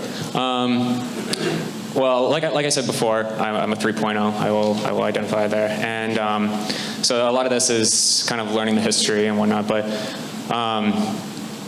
truthfully, my opinion, and this is just going to be an opinion, I don't have a lot of research to back up this portion, or this question, but they're just a hot ticket. Phish, they're playing less shows, and they're being more selective with their sit-ins when they go out there. But people want to tune in to see them. I know a few of my friends who went to the Relief concert in Saratoga last year were actually pretty disappointed with the sit-in, because it turned into, how long was it? Half a set? Or full set? Either way, it was met with a little bit of distaste. So that's how I choose to answer that. I think the earlier sit-ins, you're right, there's a lot of them, and I think it served early on in the earlier 90s, it served as a boosting feature for Phish, right? To have prominent members of the musical community, people who are well established, sitting in with Phish, right? And I think that there's also there's a lot of regional focus, right? When they're playing in the South, they're playing with Southern musicians. When they're playing back home, they're playing with friends and family. When they played Colorado, the Red Rock show, was looking at the notes. I'm a big bluegrass guy, and Tim O'Brien sat in with them on that show. show, which is kind of cool because he was a member of Hot Rise, which is an iconic Colorado bluegrass band. So there was a little bit of kind of cross-pollination of that scene that was really exploding. The kind of that gave rise to Leftover Salmon and String Cheese Incident, and right. So there you start to see all these like this amazing cross-pollination over time. And unfortunately, I mean, we'd be here all day if we talked about all this early stuff. So when we were talking about this paper, like, how can we make this more manageable? I mean, we just focused on Trey. We could have been talking about Mike and Fishman and other collaborations and what that means. And so yeah, there's a lot of work to do here and a lot of I think future research that could be looked at. Looking into those early collaborations and how they ultimately served the band, how they served people that ended up sitting in with Phish. But yeah, it just made me want to go back and kind of look at all this magic that happened at so many places along the way. Hi, yeah, thank you all. That was really wonderful presentations all around. I also have a question about the sit-ins. I sort of, based off of your last sort of comment too, Dmitri, I was interested in when you were talking about sort of the negative reception of sit-ins, and I wanted to learn or hear more about sort of when sit-ins go bad. And the reference point for me is Trey's first sit-in with Goose at Radio City Music Hall, which of course for the Goose community was huge, and I'm not going to wade into that discussion because I know it's very controversial with the community, but what I'm interested in about that is at least on the online jam band community side of things, it seemed to almost ramp up the Goose hate when he did that, and so I'm wondering if you could talk more about when sit-ins fail or what causes that. What are some of the factors of that? Well, I will start off with saying I think although we are a very accepting subculture, we're also very judgmental when it comes to other Phish swimming within our school. But to answer on that, I would say that's not a failure of a sit-in. Ironically, I feel like the buzz that was created with this negative reaction actually elevated Goose that much more, because all of a sudden it created this debate rather than just a simple statement of, holy crap, Trey just sat in with Goose. It's more like, let's talk about Goose, let's talk about Trey, let's talk about what's going on, and it creates this big discussion. So as it stands, I don't see that as a bad sit-in. Yeah, I don't know. On a music theory level, it sounded great. No, thank you. Yeah, of course. Great question. Thank you. Sorry, my question is also about the sit-ins. So I love this idea of jam capital, and I'm wondering if in your research you're going to be looking at maybe assessing the value of jam capital a little more. So for instance, sometimes these sit-ins can feel obligatory or like a novelty. And then there are other sit-ins where you're really tapping into that vibe flow or you're accessing that sort of third space mysticism. So are you looking at sort of the potential for that in your assessment of of jam capital itself? Yeah, I think definitely this is going to require a little bit more elaboration, and kind of as we started going into the typologies, we're realizing, well, this isn't just jam capital, but there are these various incarnations of jam capital, right? And so it's something that I think that we definitely have to dig into a little bit more. And I think you're right. There's this sort of qualitative side of it, right? Where is it an experience that really feeds us as fans, right? Is it an experience that feeds the musicians themselves, right? We sort of cringe when we think about Trey sitting in with Kid Rock, right? It's kind of like, at some moments, but maybe there was something interesting that came out of that, right? Or we think about these experiences that just, that where the musicianship, it just didn't mesh, right? Or it didn't really, deliver. On paper, it sounds like, oh my God, this is amazing collaboration. Then you go back and listen to it, and it's like, hey, there were some kind of rough moments there, right? So we haven't really gone through it with that fine, tooth comb, but I think that's something that Dmitri and I think we'll definitely start doing a little bit more of as we go through the data that we have. Brendan, I just wanted to mention that in 2017 we did have our wristband moment, and on New Year's Eve, Crota turned the entire MSG into a giant ocean, essentially, and it was very cool. And I just want to talk about from a fan identity perspective, I wore that wristband all night long, and when it finally quit working at like 6 in the morning, I was pretty bummed out by that. And then the other thing is, like, now it's an artifact, right? Like, I keep up my tickets and everything, and I just imagine one day people going through all my shit that I've collected and saying, what is this, and where does it come from? Thank you for pointing that out. I was not aware of that. I was not there at that show, but I'm glad to hear that actually it has been put to good use, and I'd like to see it more, actually. I think I was a little skeptical about the entire process at first because I think it did come from those larger kind of arena bands and shows, and then just to see Phish experimenting with it was cool, but also it felt like a weird moment too. Sure. And then one more comment. Jason, we're talking about flow. Have we evolutionarily come up with a mechanism to turn it off? Because I think about going to a show, I'm susceptible and open to and prepared for mentally to put myself into that position, but walking down the street of a large city obviously would not serve me very well to be in a state of flow. I would want to push people away from me because I don't want to be open to those masses and that influence of whatever type of flow or energy or whatever it is that they're putting out. It's a great question, if I think I understand it correctly.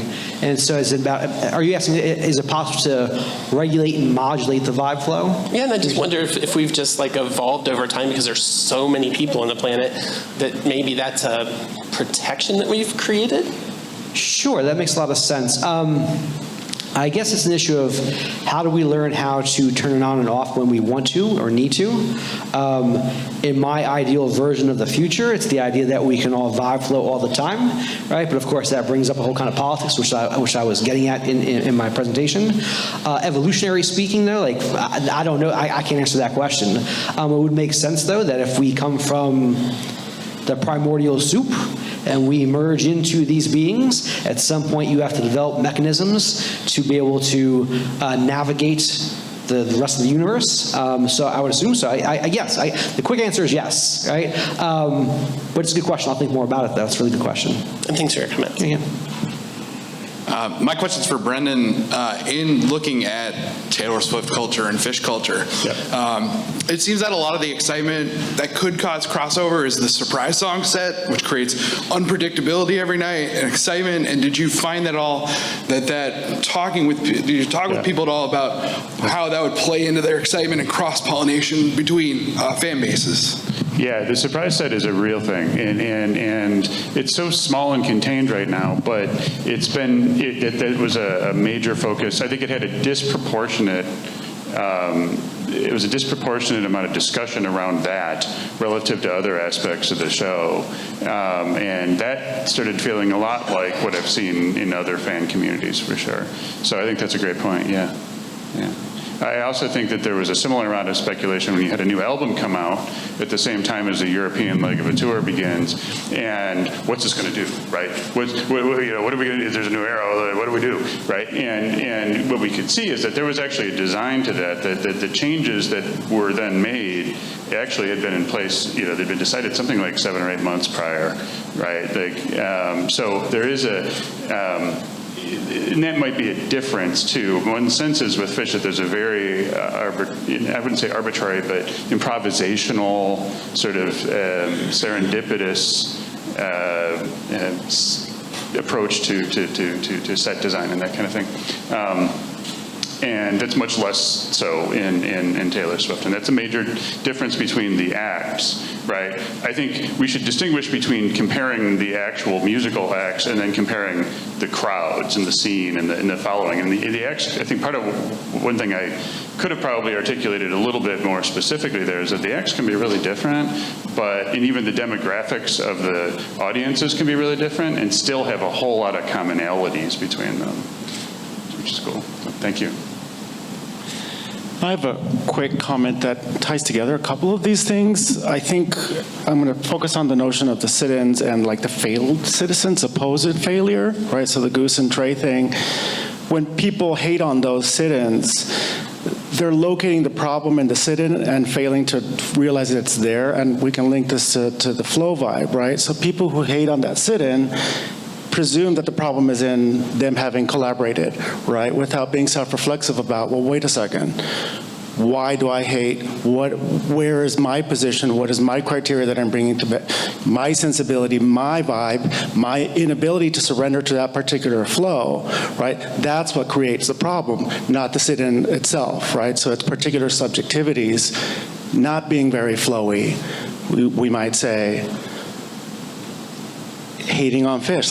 So the problem is, it's shifting the location of where the problem is from the sit-in to, certain fan behavior, attitudes, conceptions, flow vibes, and accessing or surrendering, right?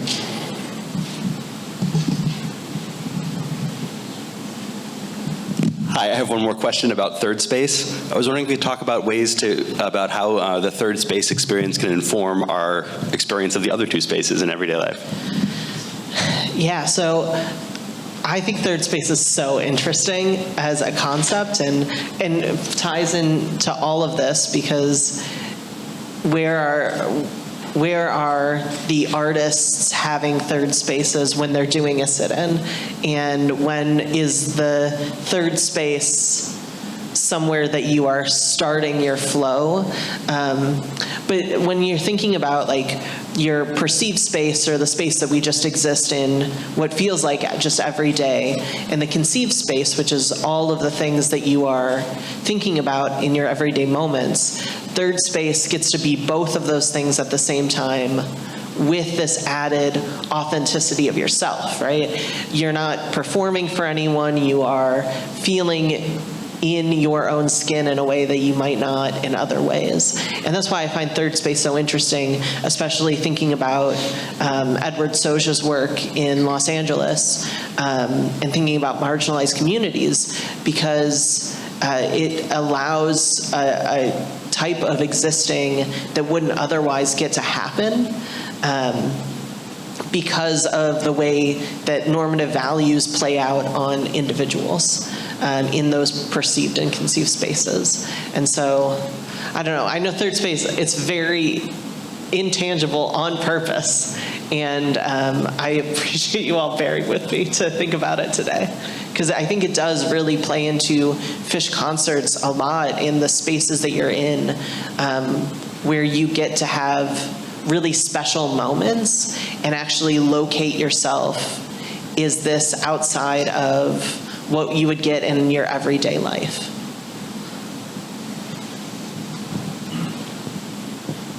Okay, well, I'm going to use moderator's privilege and also pose something to you. One of the things that I've done some stuff in Grateful Dead studies before, sorry to say, there's that also, but we can bring some of the same methodologies in here related to culture. And one of the things we talked about was this anxiety that people had that culture would swallow the Grateful Dead, right?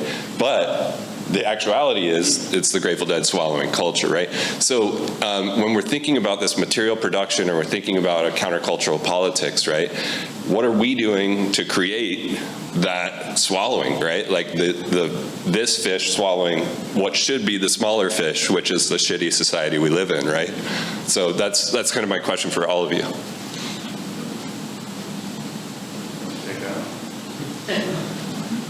That's a great question.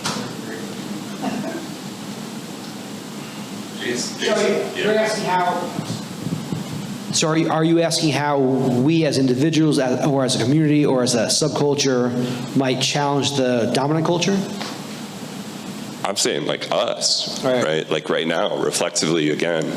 And how are you seeing what your project is as a project, for instance, related to that, right? Because I see this thread kind of underneath that there's something that I'm bringing here that's going to be transformative, right? At least in terms of our understanding, so. The first few thoughts that come to my mind is that, well, for one, I believe that ideas have impact on the material world, right? And so we're all gathered here for a few days, exchanging ideas.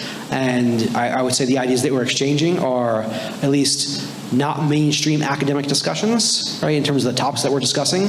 So in terms of challenging mainstream academia, which then also then challenges mainstream society.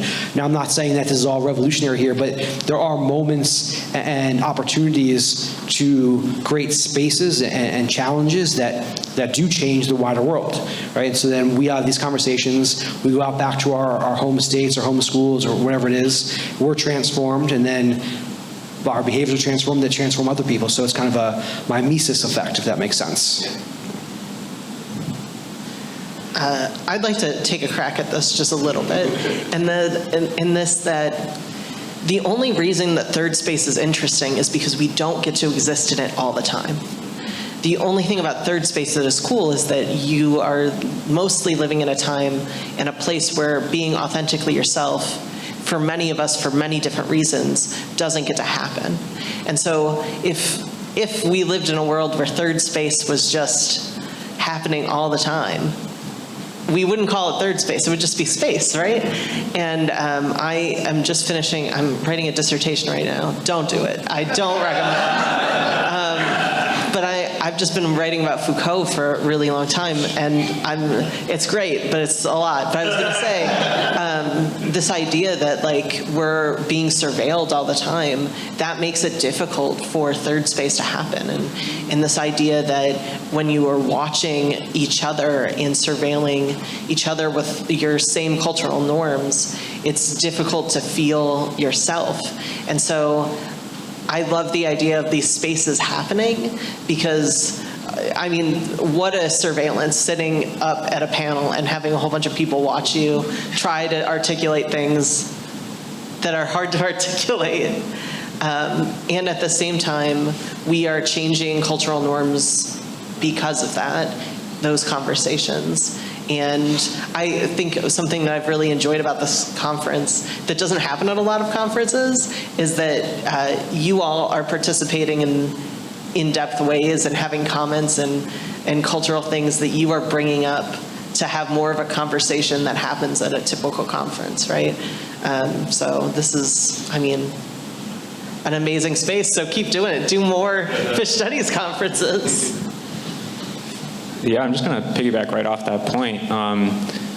You know, when we congregate at shows, we're moving our community to each spot, but it's for a very limited time, and it creates that third space, right, that we're not living in. And one of the beauties of this conference is we get to do that, but in an academic sense, and sit here, and yeah, we get to go party at night, but we get to sit down and like really talk about our respective disciplines that, you know, we all idealize that this is going to help change and kind of move things in a positive direction. So here and now, it's kind of taking that convention that we're used to in the show and bringing it into just our everyday, how we function.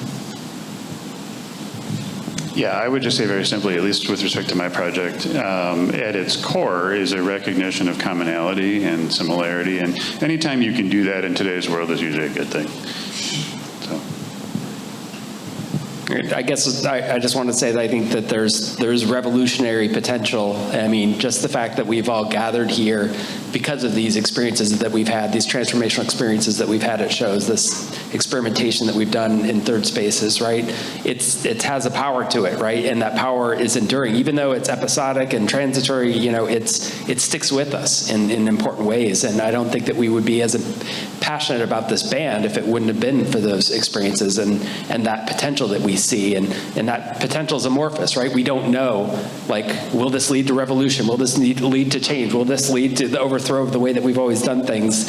Yes, I think so. And I think that that's why, you know, a big reason why we're all here. And, you know, I see this in little pockets. I study bluegrass music and bluegrass communities. I call them portable communities. They kind of, you know, move from one event to the next, and you form this like amazing space, and you can make music with people and sing harmony with people and you know, people that you don't know. And like, I just feel like that's what keeps me going with you know, seeing Phish and studying music and looking at this potential. When people get together, these sort of boundaries just sort of break down between us. You know, not all of them, obviously, but there's just this opening that happens, right, where we begin to see and interact with each other in new and different ways, and this creativity kind of really begins to flourish. flourish. So I want to keep theorizing this. I want to keep talking about this, and I think that there's ways that we can connect into this vibe flow, because I've definitely felt it, right? And I'm feeling it at this conference for sure. So let's keep it going. Yes. Okay, vibes are high. Thank you, everybody. I'd also like to thank our sound and light people who are up there keeping us sounding good, looking good. Thanks again to Stephanie. Shout out. And I'll see you all at lunch.